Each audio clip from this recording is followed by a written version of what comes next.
अगली खबर है स्पेस के मुतालिक इंतहाई दिलचस्प और इंतहाई हैरानकुन। नासा ने ब्लैक होल की आवाज़ रिकॉर्ड कर ली। जी हाँ, ब्लैक होल जिसको देखा तो नहीं जा सकता, लेकिन नासा ने उसकी आवाज़ रिकॉर्ड कर ली। ये आवाज़ पर्सियस गैलेक्सी क्लस्टर से आ रही है और इस आवाज़ को प्रेशर वेव्स का नाम दिया गया है। प्रेशर वेव्स ब्लैक होल की वजह से आ रही हैं, जो कि गर्म गैसों के एक क्लस्टर के अंदर है। आमतौर पर यह समझा जाता है कि आवाज़ की लहरें स्पेस में ट्रैवल नहीं कर सकती क्योंकि स्पेस एक खाली जगह है, लेकिन ये गलत है।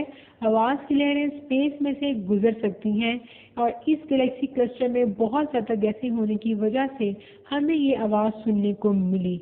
सुनते हैं ब्लैक होल की आवाज़।